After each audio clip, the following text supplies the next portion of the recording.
Welcome to Going Through Health with Gordy and Zed. Where wellness gets a fun twist.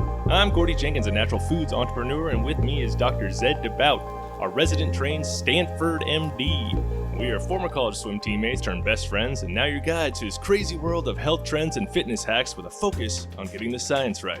Get ready for a wild ride. This is Going Through Health with Gordy and Zed. Today, Zed and I are rooting for ginger root. We will share its fascinating history, health benefits, and make some tenuous analogies, letting you know why ginger is so special. And next, it's okay, my friends are redheads. It's a historical perspective about gingers. Are redheads actually witches, or is it just a myth to make witches look bad? Stay tuned to find out why we owe redheads an apology, and which of their powers are real and which are fake, before we wrap up, as always, with the fast fire questions. But Zed, before we embark on this ginger binger, what have you learned while going through health this week? Well, you may have seen this, you may have heard about this, you may have even dreamt of this, but there's now FDA approval for the new quote-unquote breathing disturbances metric on Apple Watch, notifying users of possible sleep apnea. So straight from their press release, they said this adds to the many ways Apple Watch acts as an intelligent guardian for your users' health. And let me stop you right there. I don't like it when the richest company in the world classifies themselves as a guardian of anything or a guardian of our health. That just kind of gives me the ick.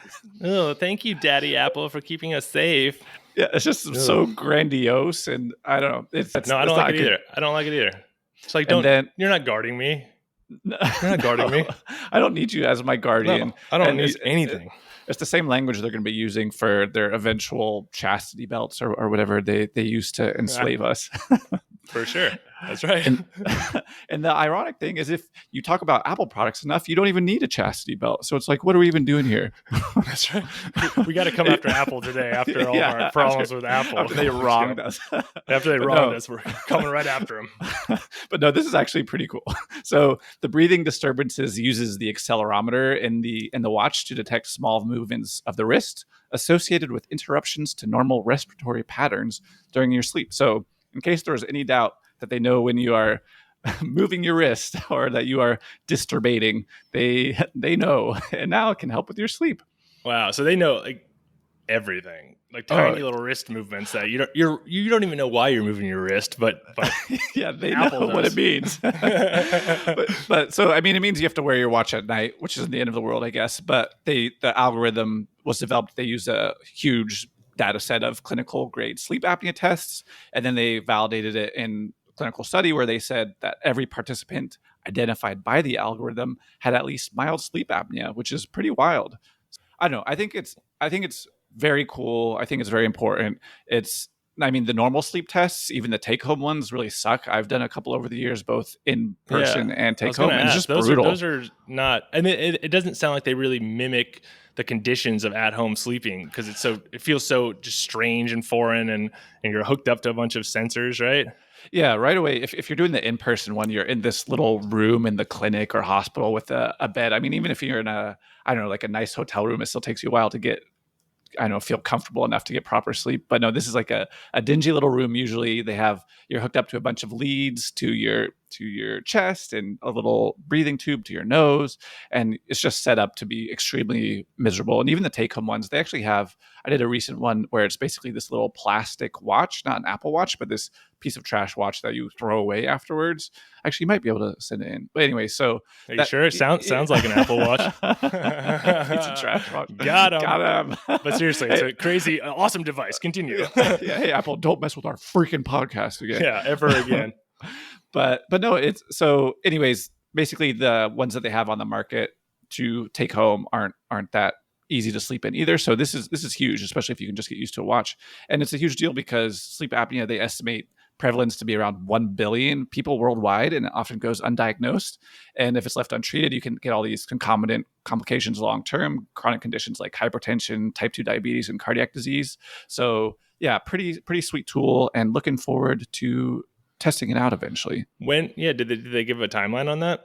So it's out, so you can get it with the new Apple Watches. And I'm not going to do too much more selling of their product. No. But it has FDA approval. Don't and tell all them that where good you stuff. can. Don't tell them where you can buy Apple products. We don't tell them where. But so you have to get a new watch. So it sounds like it's not going to be something that's already. You can't just do a software update. You can if you have a new enough watch, but clever Apple with their planned obsolescence. My current watch doesn't work. So it's cool. obsolete. Oh no! Oh no! What are the chances? But yeah, so I thought that was the interesting little preview there of the sleep apnea notifications, the breathing disturbances. Extreme. I actually find that extremely interesting. That is a big update. I'm like that's a very strong value proposition to me to try an Apple Watch. And it'd be interesting to see what other companies follow. Yeah, so could have a huge impact at a higher price point than our topic of today, which is, what is our subjective today, Gordy? Well, Zed, our subjective, or our subject rather, is ginger. That's right, Zed. Ginger is our topic today. And to really put it into perspective for you, I think it's useful to go back over 2,000 years ago to the Han Dynasty. And by that, I mean I will probably play some royalty-free traditional Chinese music over a part of this section. Okay, Zed, so imagine we are in the court of Emperor Wu of the Han Dynasty, one of the most powerful rulers in Chinese history. The emperor, though victorious in battles and famed for expanding the Chinese empire, you gotta win a lot to get a fun name like Emperor Wu.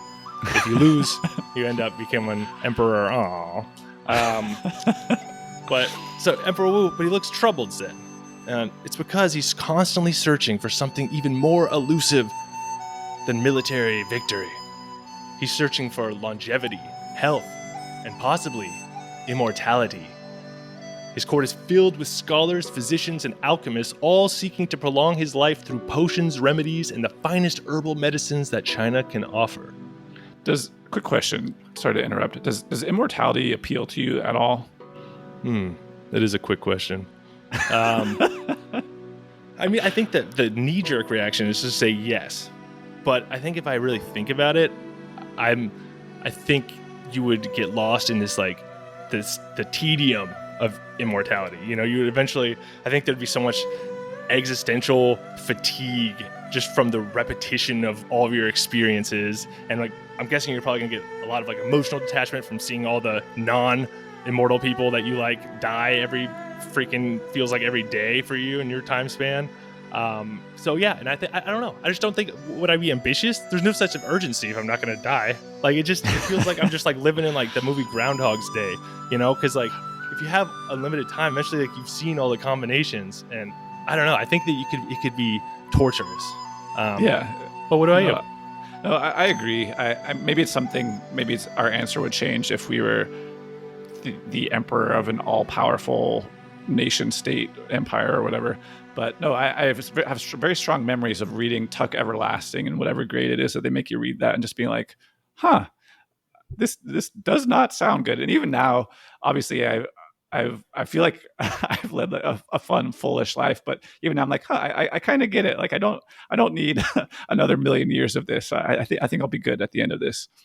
No, I agree about that. I think also Emperor Wu pre-industrial revolution, I feel like just you didn't see as much change in your lifetime or even across multiple generations. So right. Your life was essentially the same as your grandparents. Unlike we're living in the post-industrial world where everything's changing so rapidly and exponentially, and we're kind of, aware of where the trajectory of things are going. Emperor Wu's probably just thinking, who knows? There's unlimited land. We don't even know, so it's an interesting little aside. I appreciate you asking that question, Zed. And that's why he's emperor.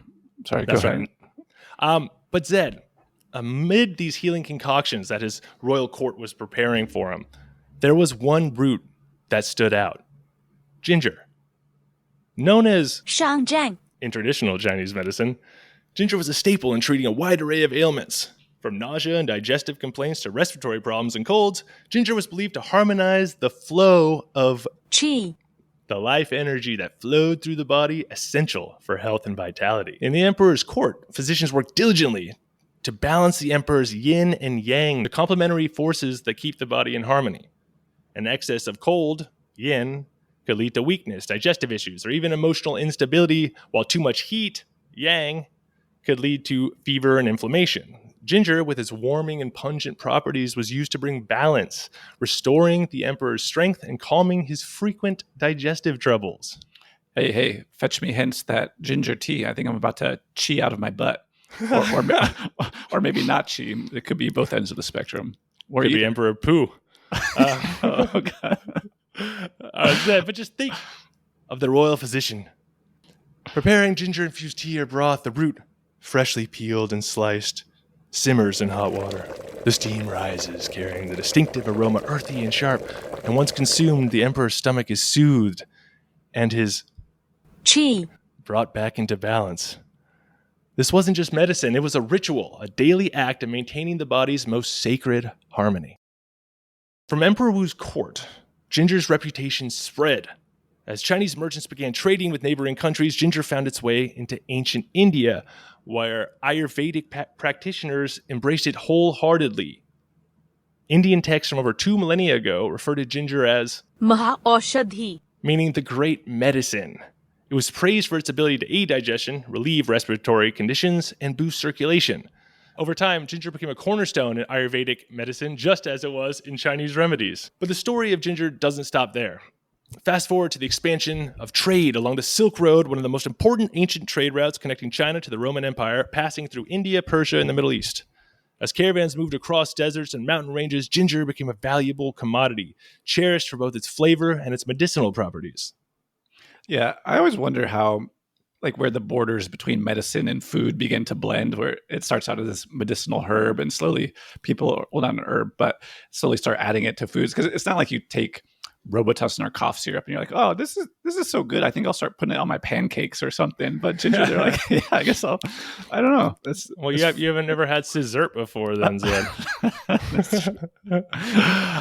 By the time ginger reached the Roman Empire, it was so highly valued that it was said to be worth its weight in gold.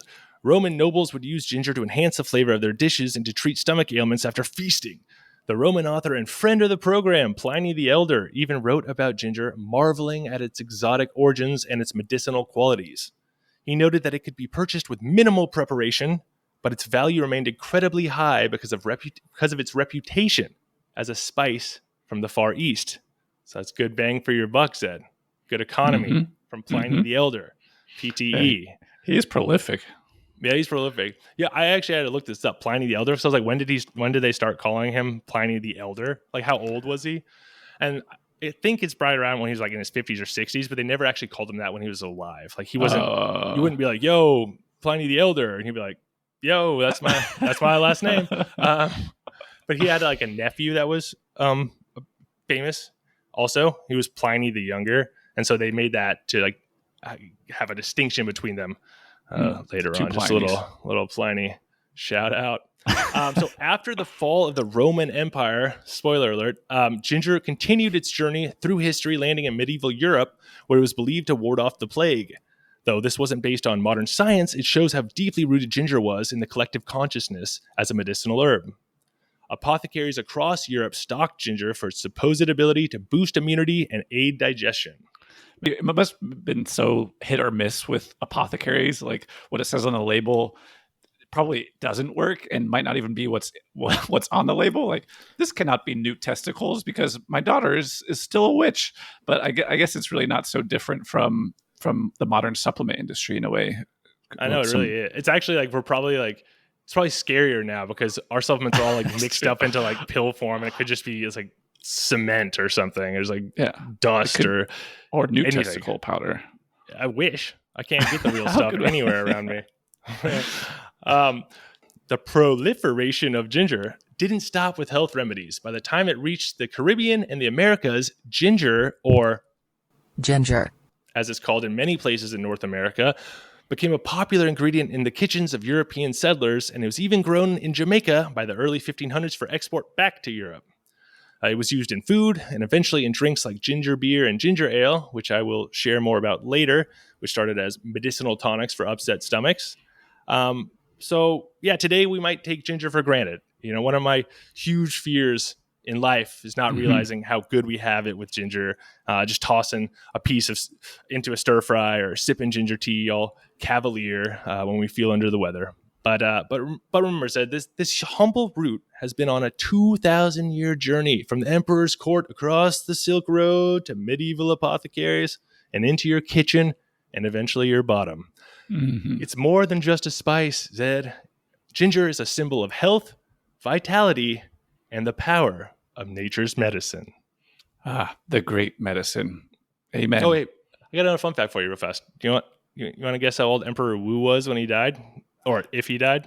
I'm going to guess he died, and I'm going to guess it was 42.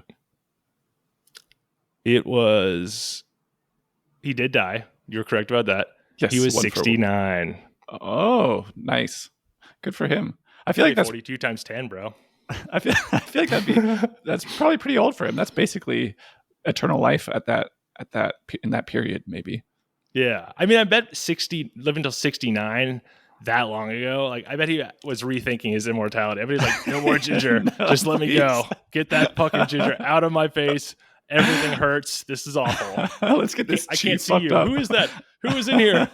Who's in this room? I can't hear or see. But yeah, so that is our subjective. Will you hit us with the objective? Will you objectify me, Captain? I certainly will. All right. So ginger root, it's actually the rhizome of the perennial ginger plant. Zingiber officinale Roscoe. Just going to take a swing at that. Zingiber. Sounds like a wizard. And then like ginger beer. Yeah, zingiber. It sounds a little German. And then officinale sounds more Italian or Latin. And then Roscoe sounds like Southern. Your cousin, Roscoe Jenkins. Yeah, Roscoe Jenkins. But no, so a rhizome is what sends out shoots and leaves, or roots and shoots. So the roots come out of the rhizome as well as the shoots. So roots and shoots, rhizome. Anyways, so ginger is, of course, used as a culinary spice, but also as a health supplement, as Gordy discussed, across cultures and time, including this time, which is now. So they looked at over 400 different compounds have been identified in ginger, and there's a ton of research trying to elucidate all their various pharmacologic properties, etc. But it looks like the major bioactive constituents of ginger that they've been able to identify include gingerols, shogalols, paradols, guaisandols. One of those is not real.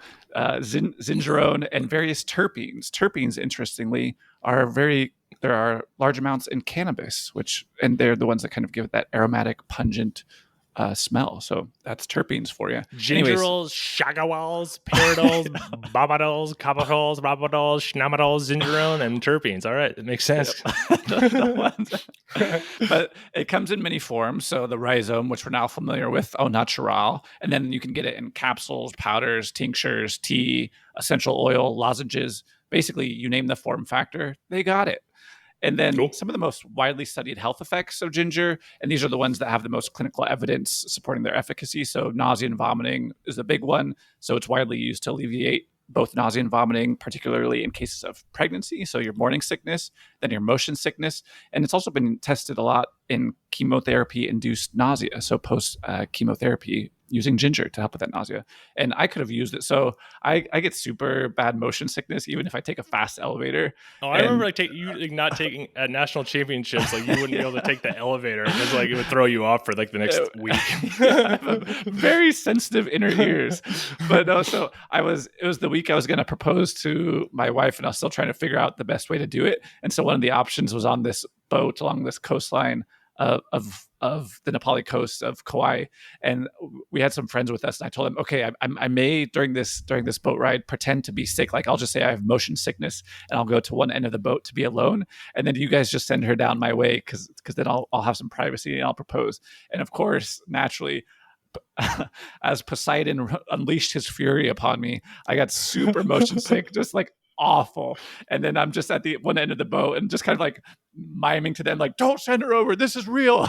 This is not a drill. Wait, would you actually say like, did she be able to hear you? Like how were you like just vomiting and like just way out of it. Yeah. I was like vomiting. I was like, they do this little thing where they'll pull into these waterfalls that you can then experience or Throw watch up or in? let rain down. You throw up in. And I was already super cold and wet, but I was too miserable to even move. So I'm just sitting on the prow of the boat getting dumped on by the waterfall. I'm just sick. It was awful. Wait, so at this point, are they like thinking you're just like a really committed character actor? And they're like, oh, look at Zed. He's really hamming it Wow. up. The vomit on his t-shirt's a nice touch.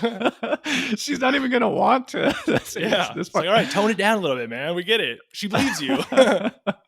Yeah, so I saved it for another day. That's But- awesome. Anyway, so I wish I'd had some ginger at that point. Yeah, I could have moved things forward a little quicker for you. Sorry. No. And then kind of apropos, along with the nausea and vomiting relief, so digestive health, it's commonly used to enhance digestion and relieve GI discomfort, as Emperor Wu kind of used it for. And then one of the proposed mechanisms here is that it can increase digestive efficiency by promoting that gastric emptying and motility. So basically your stomach moving stuff through and then your intestines moving things along. So that's digestive health. Then we have anti-inflammatory and analgesic or pain relief properties. So it has an inhibitory effect on prostaglandin synthesis. And these anti-inflammatory properties resemble that of non-steroidal anti-inflammatory drugs. So NSAIDs like Advil. So basically it acts through a similar mechanism as Advil does to help with pain relief. And then Oh, that's really cool. And as we talk about just real fast, because all this is how much ginger do you need to get any of these effects? Is that something like, is that just a normal amount, or is it one of those weird things where we're going to have to like eat like 4 logs of ginger or something? Well, I'm all right. I'll start with this. I'm glad you asked. This is a good question, but I'm pissed you asked now because it's part of the big 3 bangers, Gordy. So I'm okay. No, I'm actually not even pissed. I'm glad about everything because it's a tease for the big 3 bangers, and we'll cover dosage there. Good. And all right. But it's something we can do though, right? Yeah, spoiler, it is 4 logs.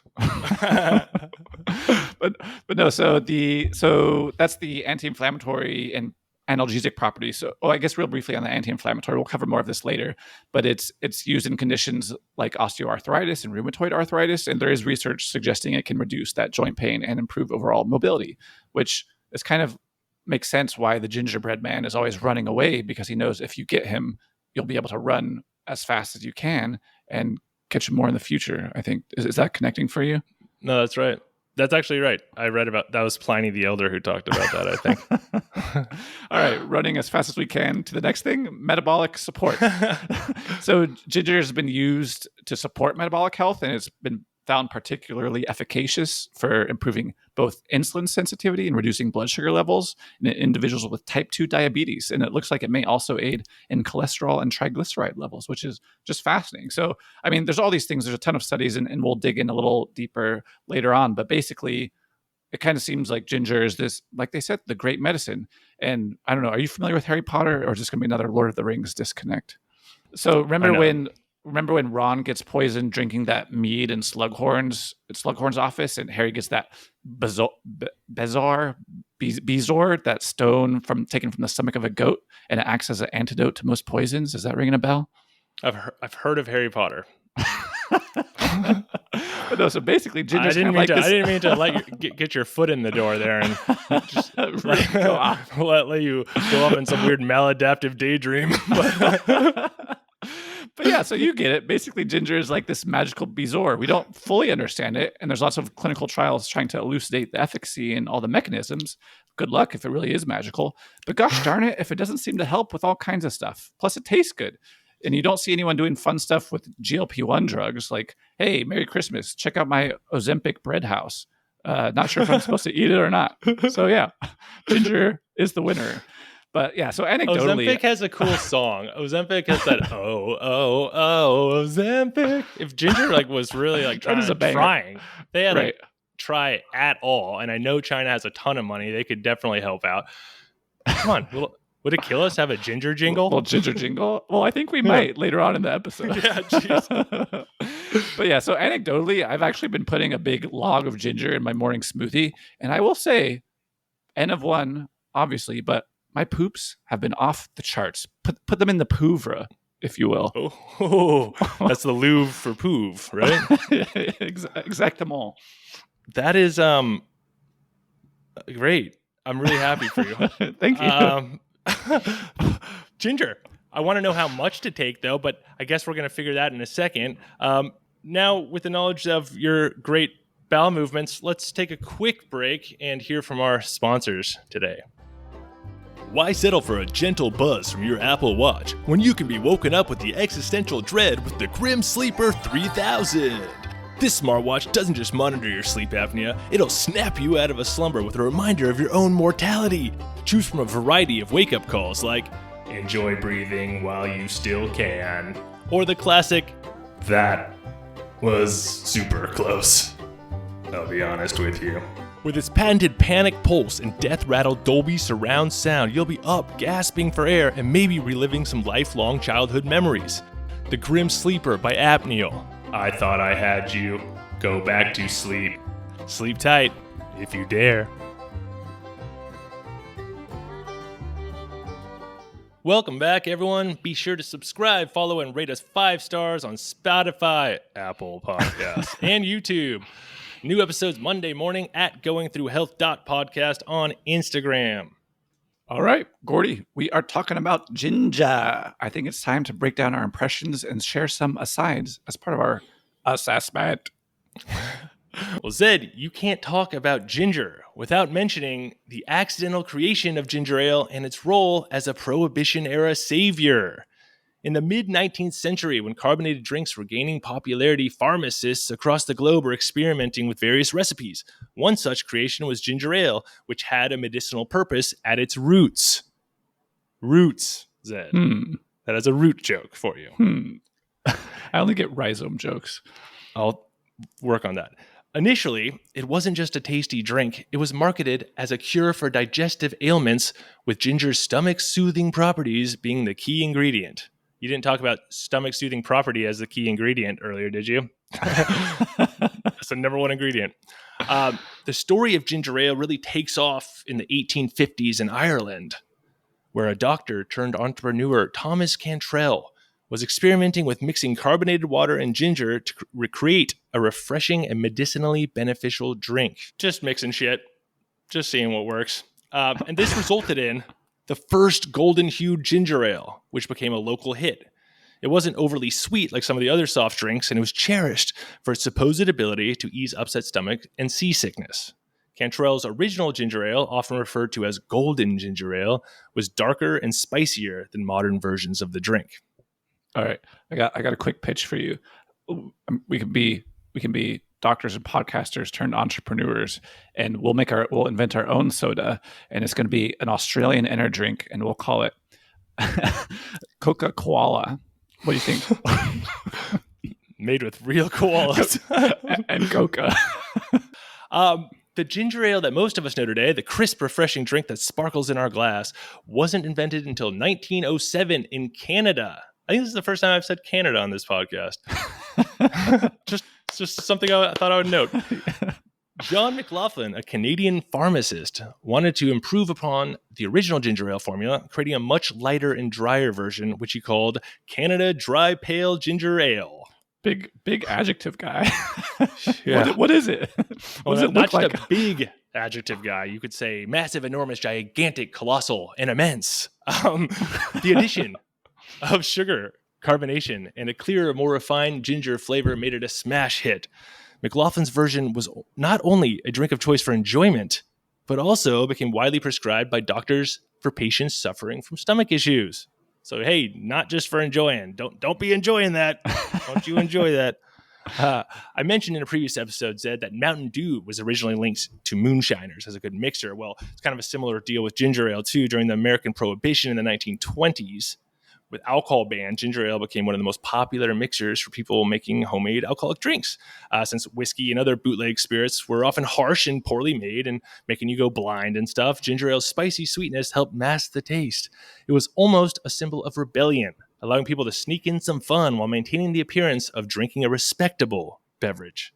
And it is a good mixer. So I don't know if you've had like a Jameson and ginger ale or something, but it holds up. It holds up. It's good medicine. I don't know if your doctors ever prescribed that one too. Not yet. So, in a sense, Zed, ginger ale played a role in both medicine and in helping people get through one of the driest periods in American history, the Prohibition. So, a drink that started as a health tonic became a sneaky sidekick to illegal liquor. Kind of the old yin and yang thing again. Complement each other. Gin and tang. All right, Gordy, that was fascinating.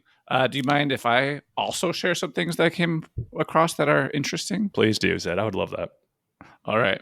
So basically, I mentioned this before, but there are a huge mix of studies out there, including a bunch of placebo-controlled trials reporting benefits on everything from triglyceride levels to muscle recovery to insulin sensitivity to cellular aging to mitochondrial function, on and on. But it's important to remember that, of course, not all these studies are created equally, and interpretation and application are not super cut and dried, which is also another form of ginger that you can get. Yeah, I believe those were 2 other adjectives on there. Yeah. However, I think it's always a trip when researchers start uncovering the mechanisms behind some of these remedies and interventions that have been around for so long. So a nice segue from your coverage of one ginger drink, I have a study for you called Gut Microbiota Variation with Short-Term Intake of Ginger Juice on Human Health. Ginger juice. Back. Put my mind on my money and my money on my mind. All right, we have a ginger jingle. All right, so most ingested compounds, which this may be pretty intuitive, whether they're taken for dietary or... Just stop for a second. I'm kind of pissed off that gin and juice parody was sitting right there, and what I did with... we'll get... You'll see you later, everyone. So come on, man. Maybe we'll just redo the episode.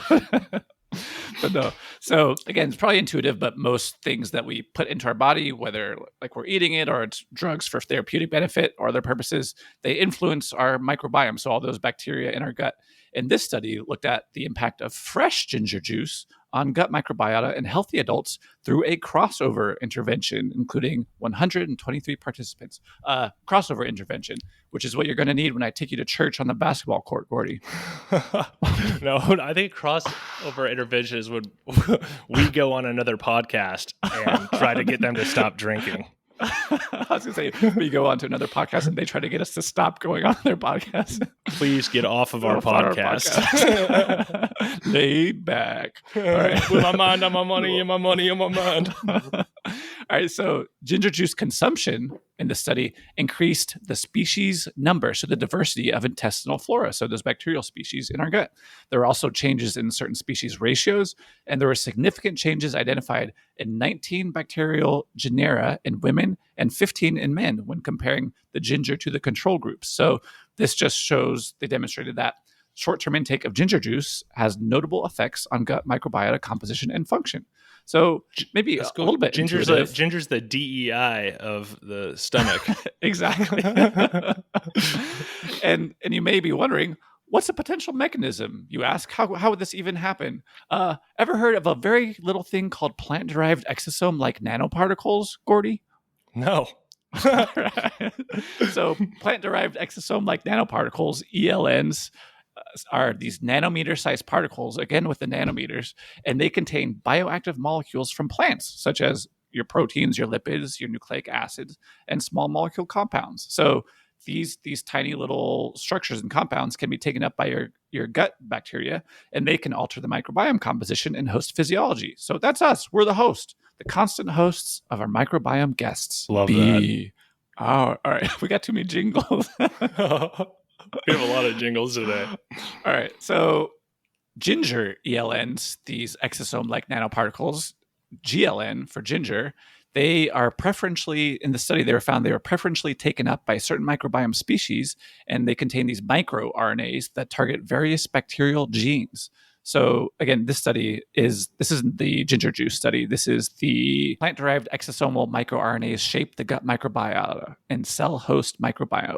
So that's the study. But basically, the one example here is they found that these GLNs, they targeted Lactobacillus rhamnosus, that bacterial species, and they induced the production of IL-22, which is linked to barrier function improvement. So that's those tight junctions, those kind of structural integrity of your intestinal cells that help maintain proper digestion and prevent inflammation and leaky gut and all that stuff. So basically, these teeny tiny ginger plant particles can alter your microbiome, which then alters your own physiology, which is wild. So it's kind of like Groot, the tree from those movies, altering the very density. Those movies. Sorry, not density, or maybe density as well, but destiny of humankind as he helped the guardians of the galaxy to overcome whoever they're fighting as they sought to disrupt the barrier between worlds. I am Groot. And that sounds like you disrupted the barrier between words. Ginger and root coming together to form Groot. I am Groot. But yeah, and just a quick backtrack here. Guardians of the Galaxy. So that's an okay time to use Guardians when you're talking about an over-the-top superhero movie. That's an okay place to use Guardian. Not a tech like product. No. So what you're saying is that this is an example of the apple falling far from the tree. If the tree is Groot. Yes. I think exactly. And then to make things even more complicated, you can also think about it like Inception. So these layers upon layers of hidden influence where the little nanoparticle plant particle comes in and it sends these secret messages to your gut bacteria, and they end up sending messages to your body and influence the way you act. So you think you're just doing everything of your own free will, trying to live forever, but really you're being controlled by plants. Ooh, that's what happened in Inception, right? I think so. Have you seen Inception or Guardians of the Galaxy, by the way? Moving on. All right. So I have a big comprehensive systematic review for you, Gordy. So this review is called Ginger on Human Health, a comprehensive systematic review of 109 randomized controlled trials. Would you consider this a comprehensive systematic review? I would say it's comprehensive and systematic. And I would also say it's a review. So you do the math. Check. Got it. But no, so I'm just going to pull a couple select quick hits and key findings I found interesting in this one. And these are all from the included studies that were deemed to have a quote unquote high quality of evidence, which they define as a quality of assessment score of at least 10. So basically saying these studies were done not shitty and we can learn from their outcomes. But again, take everything with a grain of salt, but a couple of the things that I found interesting. So migraine, ever had one of those? Yeah, I actually have. They're awful. Oh, well, I'm sorry to hear that. I'm sorry I brought it up. Do you want me to move on to the next one? Yeah, let's just go to the next now. No, migraines, what you got?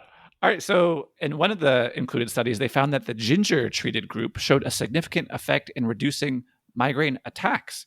And then along those lines, a randomized double-blind placebo-controlled trial compared the efficacy of ginger and sumatriptan, which is a common migraine medication for treating migraine without aura. And they found that the two agents were equally effective. So within 2 hours of taking ginger or sumatriptan, patients experienced at least a 90% reduction in headache severity, which is pretty wild. So that goes back to those analgesic or pain relief properties we were talking about earlier.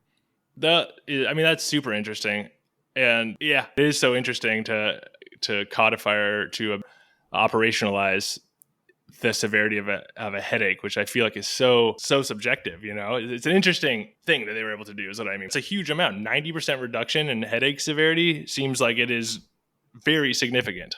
Yeah, from something you can just get from the grocery store, which is, I don't know, I always think that's so cool. I mean, obviously a lot of our medications are plant derived, et cetera, but still it's really neat. All right, so that was migraines. And then dysmenorrhea, or that's that kind of menstrual pain during menses. So they found that oral ginger intake could effectively control menstrual pain in dysmenorrhea. And they found the effects of ginger comparable to NSAIDs. So kind of that mefenamic acid and ibuprofen, what we talked before, those are the NSAIDs. And so very good. Drinking a dark and stormy in The Departed. What are you on your period? What are you on your period? And The Departed.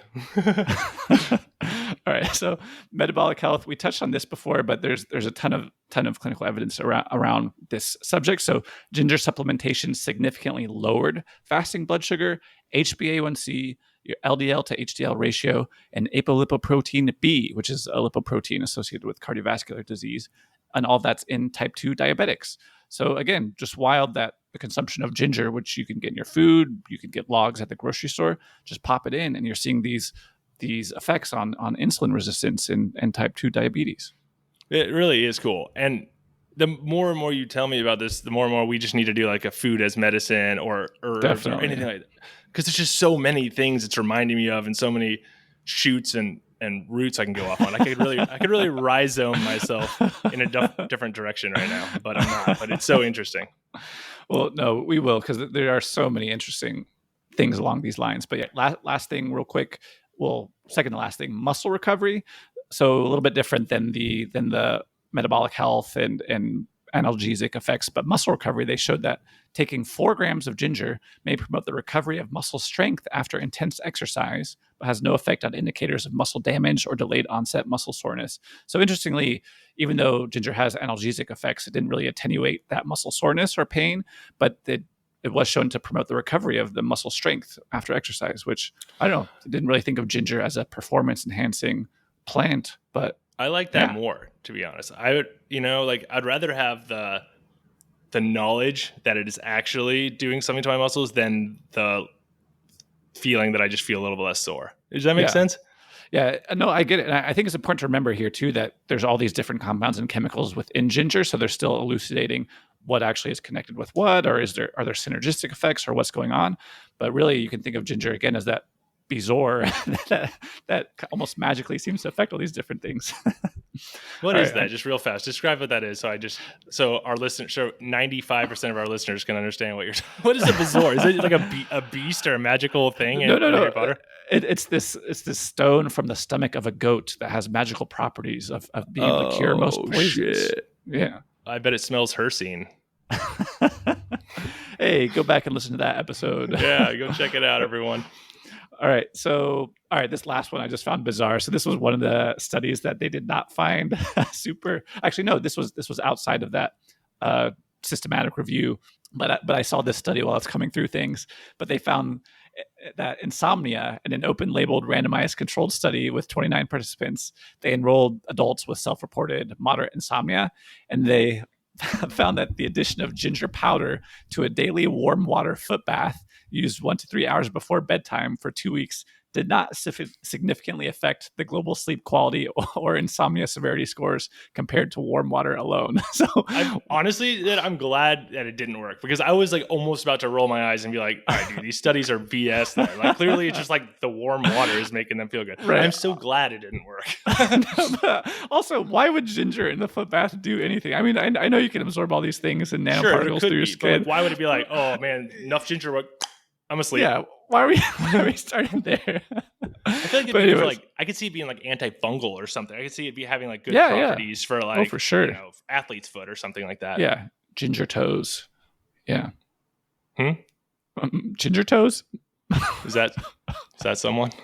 No, I'm just going through my marketing for the athlete's foot ginger treatment. All right. Oh yes, the athlete foot. I forgot about that. I know he just said that, but that's right.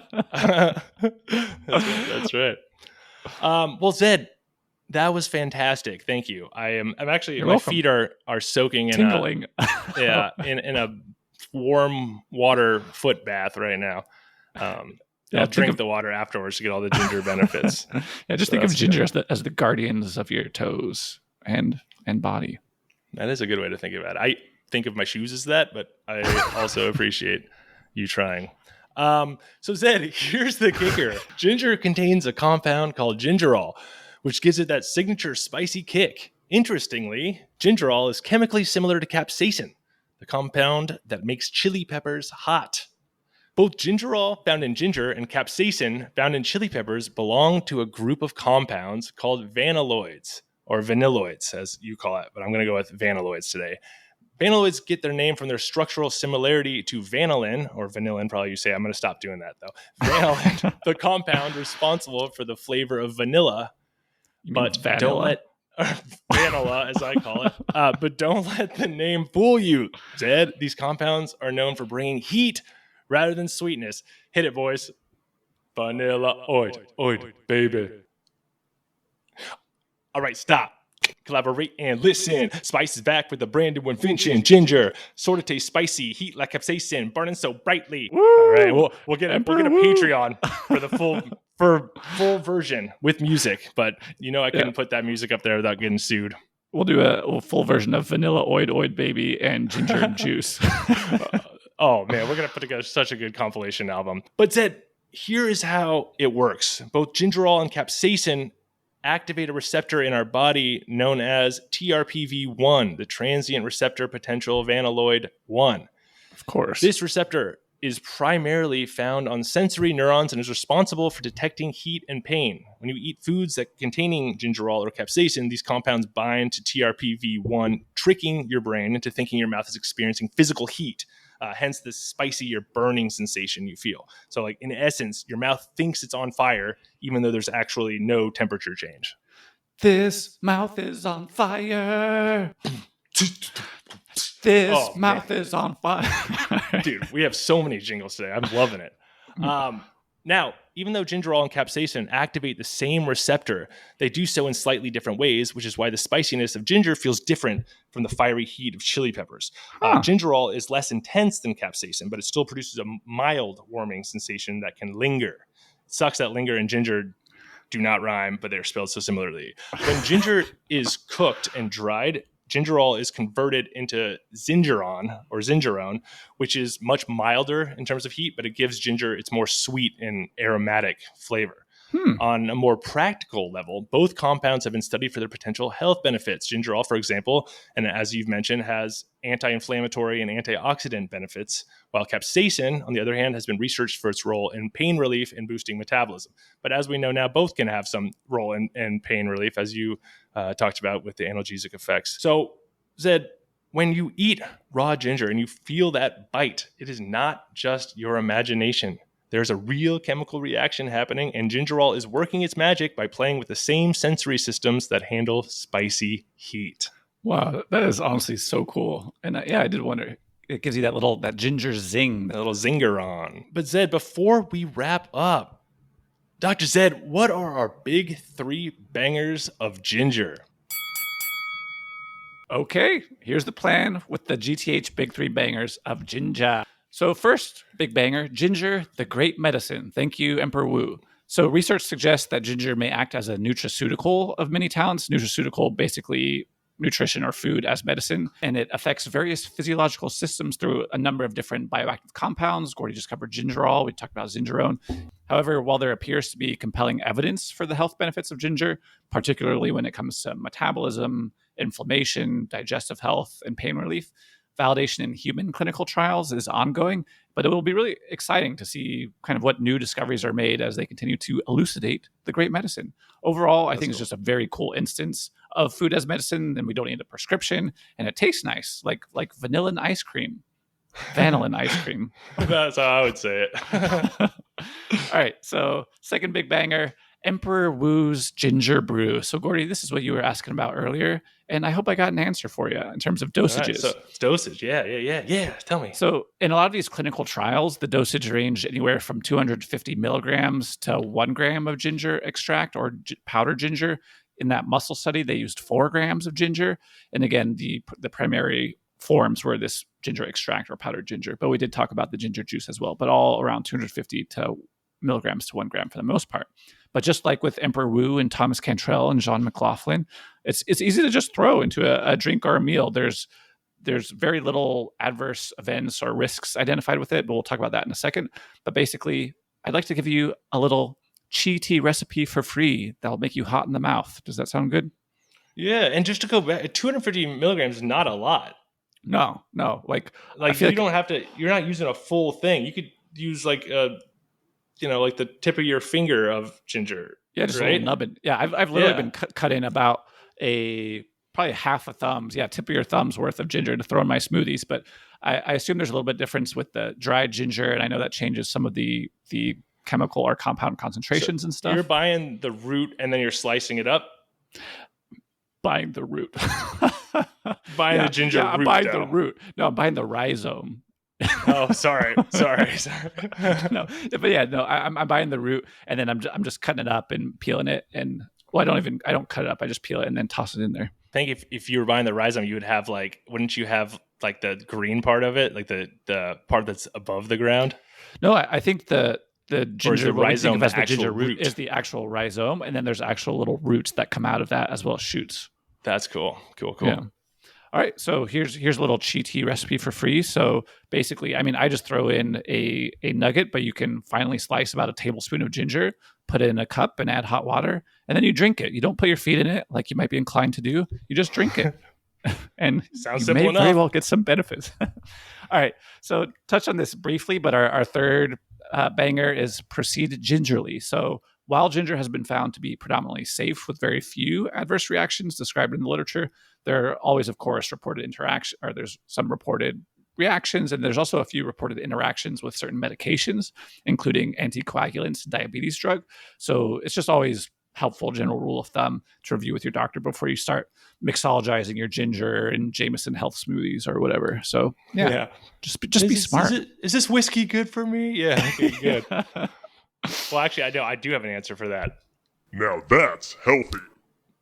Now that is healthy, Zed. Cool. I appreciate that. I love the B3B, the big three bangers. But now it is time for our next segment, one that I like to call a historical perspective. Hey, see, it's a going through health historical perspective right here.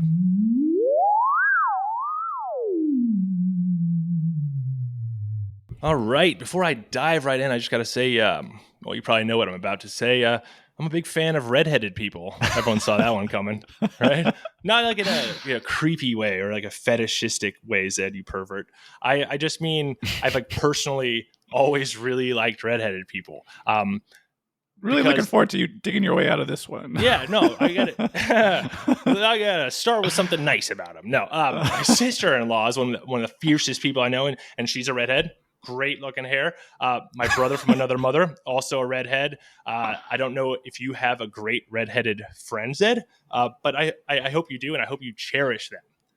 And this is completely true. As a preschooler, I used to like surround myself only with redheads, and I had this like self-curated gang of this like fiery headed brilliance around me, and I just like chose them to be friends with them. I chose redheads to be friends with, and my first girlfriend was a redhead. I just was like, this is so freaking cool. And plus, as they grow, they develop great senses of humor to deal with BS like today's segment said. I apologize. You're totally right. That didn't seem creepy or fetishistic at all. Knew it. So when I talk about the history of redheads, Zed, I feel a deep responsibility to do right by the population. So let's get into it with the dignity and respect redheads deserve, or at least as much as I can muster while still keeping things real. I still like them, Zed, but it's not like I solely seek out redheaded acquaintances anymore. I've diversified. All right, Zeddy. So imagine it's the early Middle Ages and you're walking through a small European village and suddenly a redheaded woman passes by and whispers fill the air. Pss, pss, pss, pss. Some people point, others cross themselves, and a few give her dark looks of suspicion. Why, Zed? Well, in medieval Europe, red hair was more than just a rare genetic trait. It was believed to be a sign of danger, deception, and even witchcraft. I know. Redheads in Christian art were often depicted with sinister or traitorous characteristics. For example, Judas Iscariot. Iscariot? Why do they have his last name? It's like Judas. If I would have said Judas, would you have known who I was talking about? Yeah, but I'm now confused. Is it the same guy? Yeah, it's the guy. It's the Judas. Wow. But actually, it's the rare case of saying his last name made it a little bit more confusing. Like, is it that guy? Is it the same one? Madonna Iscariot. Yeah. That was her name. She wanted to change that. Iscariot, our golden waves. All right, Judas Iscariot, the ultimate betrayer. Why did I give him such a cool intro? Because that was really cool. The ultimate betrayer was often portrayed with red hair in medieval European paintings, cementing the association between redheads and treachery. In religious symbolism, red hair was often seen as a marker of impurity or sin. The reasoning? Red. The color of blood and fire was linked to violence, lust, and the fires of hell. The association became so strong that it fueled much of the fears during the infamous witch hunts, of the 15th to 17th century. Right when I said that, I imagined like someone blowing a bugle and like a bunch of guys on horseback. The They're hounds. like, release the hounds, let the witch hunt begin. I was thinking about, I was trying to do some other trader research just to see if there is anything behind this all redheads are traders thing. And so What'd you find? I pulled up our old friend, well, I don't know if he's our old friend, but Benedict Arnold, who, as we all know, betrayed George Washington by serving him eggs on English muffins instead of American bread. Oh, that's right. That's what he did. Yeah, that's why they call him Eggs Benedict. But no, he had he had black hair. So I think it's kind of, and maybe you'll disabuse me of this idea, but maybe it's kind of a squares and rectangles thing where all redheads are traders, but not all traders are redheads. Like all rectangles are squares, but not all squares are rectangles. I Is don't that know. true? I'm hoping there's more nuance in it, but there might not be. Okay. I'm not sure how those failed to go. I think George Washington might have been a redhead, though. Oh, I don't know. I was wearing that wig. Someone His Google weave. it for us and email us. I dare you. All right. During these 15th to 17th century period, said red-haired women in countries like Scotland and Germany were disproportionately accused of witchcraft. Red hair's fiery appearance made it easy for authorities to claim that women were in league with the devil. There's even evidence said that during the Spanish Inquisition, redheads were accused of having stolen fire from hell and were burned at the stake. But said there is zero evidence that they actually stole fire from hell. Because it's like, is that even really a bad thing? That's like stealing sewage from the sewers or something. Like, it's weird, it's risky, but it's not really affecting my day to day. It's like, cool. I don't know, it almost seems more satanic to like be all up in arms about the devil getting some of his fire stolen. You know what I mean? It's like, what else would you even be able to steal from hell? Isn't it just all fire all the time? Yeah, it's like make more. And then they burn her too. It's just none of that makes sense. Insult They're just to like, injury. Like someone bring a fire because we don't have a real fire. I don't know. Just God, witchcraft is people are so stupid. All right. In ancient Egypt, redheads weren't just feared, they were sometimes sacrificed. Egyptians believed red hair was unlucky and would occasionally offer red-haired humans as sacrifices to appease the gods. During the reign of Cleopatra, it is said that red-haired prisoners were burned as offerings to the god Osiris. Awful. Yeah, Osiris.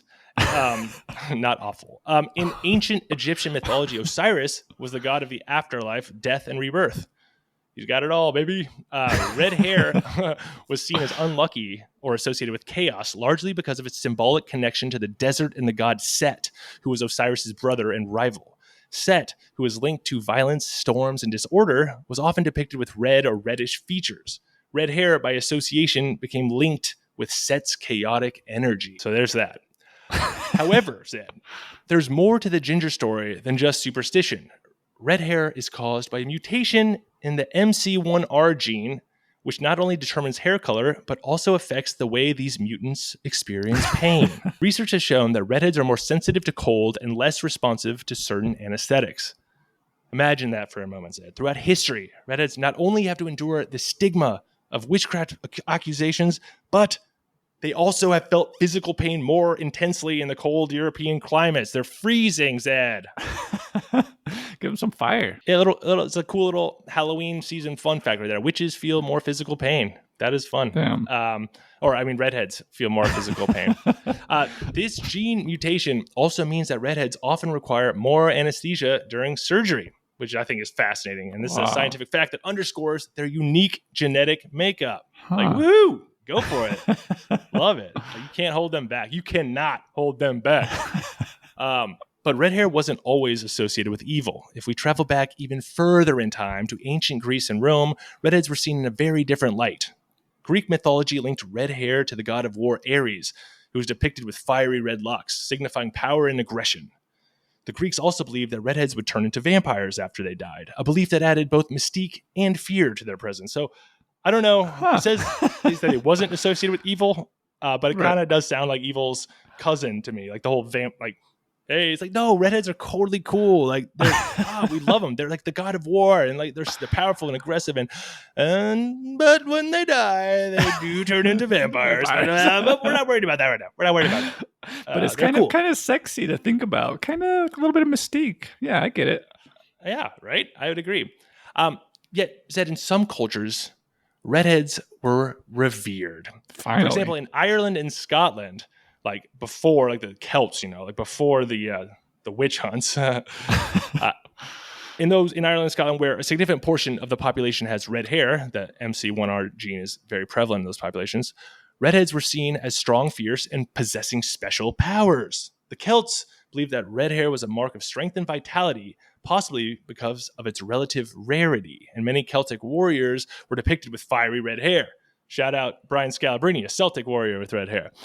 But it's funny because it's like, oh, we like it because it's rare, but it's like the most commonplace. So I think it's like just rare enough for them to be like, it's special, but not so rare that it's like, you're a fucking witch and I know it. You know what I mean? No, you're right. It treads that line. Yeah, it's that difference between being rare enough where you're this total outgroup and shunned and there must be evil in you. Because this is just classic signifier of an outgroup or someone unlike you. So if it's rare enough, you hate them. And if it's not quite as rare, hey, special. No, you're right. I mean, sociologically, that'd be super interesting to know like how much of a population you have to represent before you start, not being seen as a witch, I guess, is how I would phrase that. So here's some actual numbers for you, Zed. Scotland, around 13% of the population has red hair, which is the highest percentage of redheads in the world. Additionally, approximately 40% of the Scottish population carries the gene for red hair, meaning they could pass this on to their children. Ireland, it's about 10% red hair. About 30% of the population carries the gene for it. Italy, Zed, is 0.57%. And I say this because I actually know a redheaded Italian, so that is a little humble brag for you. Right Italy, there. get those numbers up. Grazie. There's even an evolutionary twist to the story. Due to their low melanin levels, redheads are less efficient at synthesizing vitamin D. However, their bodies compensate by producing more vitamin D in low light conditions. And so this might explain why red hair has persisted in regions like Ireland and Scotland, where sunlight is scarce. Or hell, where sunlight is probably scarce too. That's true. In other words, Zed, their hair color may have given redheads an advantage in darker climates by helping them avoid vitamin D deficiencies. So that's pretty cool. That's really cool. Yeah. In the Renaissance, redheads once again found themselves at the center of attention, this time as muses for artists. Many Renaissance painters, including Titian, famously depicted their muses as voluptuous redheads. A lot of could get that vitamin D, celebrating their uniqueness. But maybe, you just had to be voluptuous and naked, though, Zed, because I also learned while doing my research about redheads in the Renaissance that Leonardo da Vinci was roasted for his red hair. In Renaissance-era Milan, Leonardo da Vinci wasn't always seen as the genius we know today. He was often the target of jokes, especially about his red hair, left-handedness, and unconventional sexuality.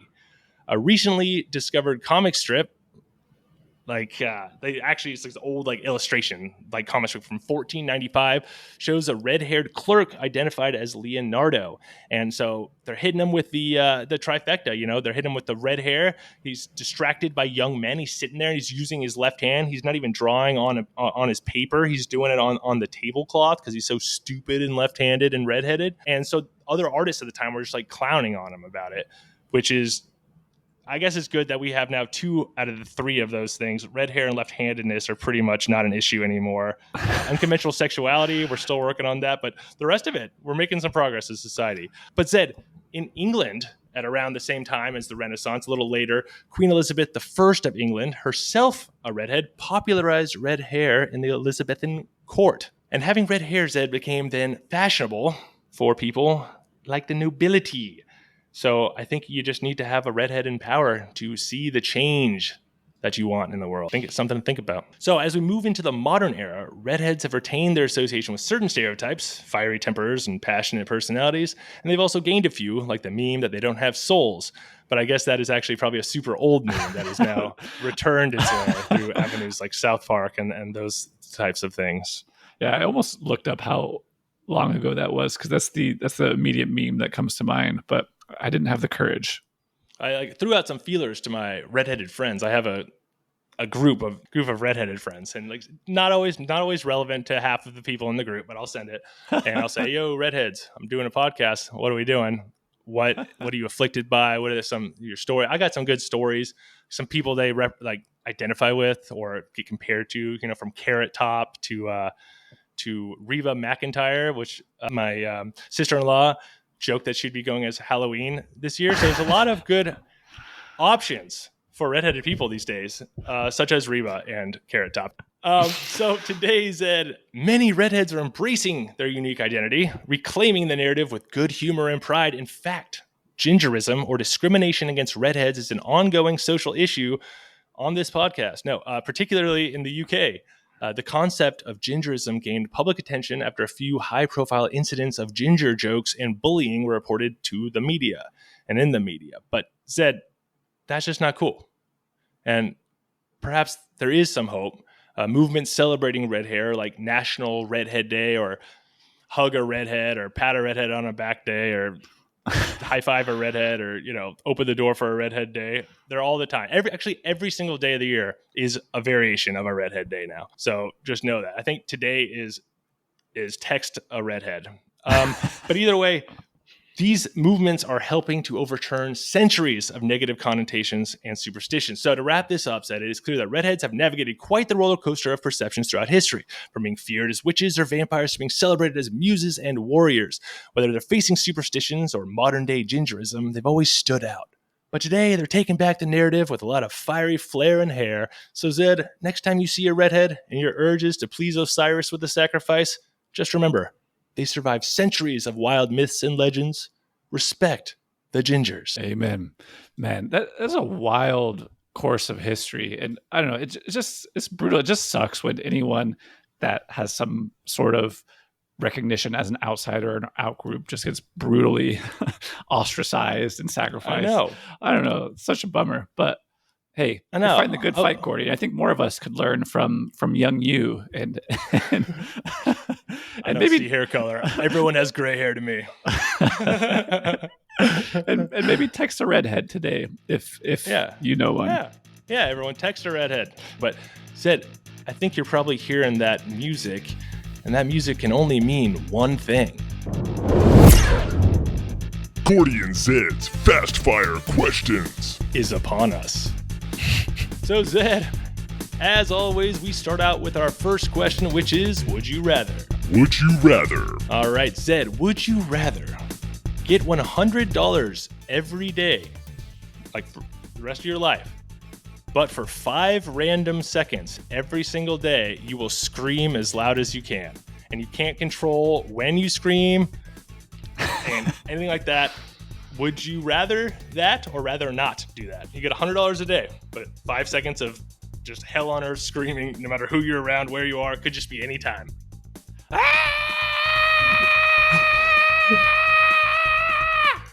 Like that? Exactly. Yeah.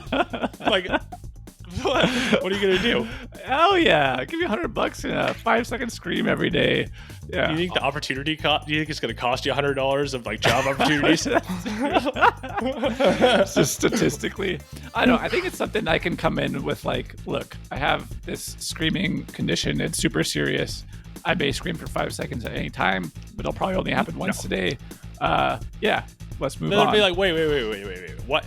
Why did the guy in the suit just walk in and hand you an envelope of $100 and walk out right as soon as you did that? Like, what is this? What's going on here? I guess I didn't think about the social awkwardness of receiving $100. I thought it would just be wired directly to my account. That's true. I like that answer. That's a good answer. You go for it and you scream and you own your space. Yeah, and I guess the one downside would be kind of a Peter screamed wolf scenario where maybe people hear me scream and don't think it's serious. They're like, oh, lucky guy, he's just getting $100. But yeah, I think I take the risk. $100, man, think how much ginger that is. That's so much ginger. I mean, it used to be worth its weight in gold, according to people, so it's actually not as much, but a lot of ginger is that. That's a ton of ginger, but we have no time for that. It is time for our next question, which is, which would you rather spend time with in a giant terrarium? Which would you rather spend time with in a giant terrarium? That's right, Zed. You know the rules. Terrarium, size of a basketball court, 30-foot walls, glass all around, normal enrichment toys inside. But for this one, Zed, inspired by the poor terrarium dwellers at Petco, you have 1 week in the terrarium. Would you rather have loud music playing constantly but normal day-night light, like it gets light and dark. Or bright light all the time, but there's no loud music playing. This is such a bummer. All the first the ginger stuff and now the pet imprisonment. Well, aren't both of those things used as forms of torture, like loud blaring music and then bright light? Yeah, so you got to choose one. I was not going to give you one that's a torturous thing and then one that's not. That's true. That's true. I guess. All right, this is fairly straightforward for me. I'm going bright light all the time because I figure I close my eyes, I cover my eyes, I think dark thoughts, and I think that would be easier to find some peace and find some sleep than the loud noise all the time, which I personally find more distracting. And what even noise would it be? It probably wouldn't be being serenaded by a funny discography of ginger songs, would it? No, it'd probably be something annoying like Justin Bieber. That's exactly what it was going to be. So you're correct about that, and that answer is correct. Good job. You too? Was that what you'd go for? Yeah, you're right. I mean, because eventually by like day 3, you can just poke your eyes out and you'll be fine. Yeah. Well, Zed, it is time for our final fast fire question. The one that is not a question. It is Shock the Doc. Shock the Doc. That's right, Zed. All right, in 1867, deep in the jungles of India, a group of hunters made a shocking discovery. No, it wasn't a witch. They weren't hunting for witches. A group of hunters made a shocking discovery. Inside a cave, they found a boy, no older than 6, living with a pack of wolves. He wasn't just hiding or mimicking, he was one of them. His name would later be known as Dina Sanichar, but at the time, he was walking on all 4s, growling and behaving like the wolves he lived with. Boys becoming men, men becoming wolves. Werewolf bar mitzvah. The hunters managed to capture him and bring him to an orphanage in Agra, but the true challenge was just beginning. Dina was completely wild. He refused to eat cooked food and preferred tearing into raw meat, much like his wolf pack. After years of care, Sanichar never learned to speak, and despite attempts to civilize him, he retained many animalistic behaviors throughout his life. And this boy's tragic life actually inspired Kipling's famous character Mowgli from the Jungle Book. But unlike the heroic tale of Mowgli, this boy's story did not have a happy ending. He spent his remaining years in the orphanage and died young from tuberculosis in 1895. Not as much bare necessities singing. Look for the bare necessities, the cough and phlegm necessities. Forget about your wolf friends and wolf wife. Yeah, man. I mean the bare necessities. That's TB with lots of fleas. Oh my God. Just a great way to end this show today, Zed. Is that a crazy fact for you? And that was a good jingle. We had jingles out the wazoo today. Jingle all the way, even. Man, for real. Merry Christmas to us. Jungle Book was one of my favorite stories in movies. Kind of also just bummers all the way through today. Kind of a bummer that he ended so sadly, but I don't know. No, we ended singing about sad That's things. True. Oh, That's true. I thought you meant ended the podcast. You mean ended the kid's life. Oh, yes. Not as bad. Got it. But thanks for listening to Going Through Health with Gordy and Zed. Listen each week on Apple Podcasts, Spotify, and YouTube. New episodes will be available early Monday morning. Follow us, rate us, review us on Spotify, Apple Podcasts, and YouTube. Please give us the most stars you could ever possibly give me. And Zed, sorry to make that about me. At goingthroughhealth.podcast on Instagram. Follow us. There's great posts there. I have fun with that. Zed has fun with that. We like those. Any questions, email us at gordyandzed@gmail.com and we will try to answer them. Well, actually, I want a quick solicitation. If you use ginger and have found any benefits, or if there's other foods that you use as medicine that you anecdotally have had a lot of success with, we would love to hear whether it makes your poops amazing or perhaps relieves your pain. I am curious. Have a good day, folks. Thank you. Bye.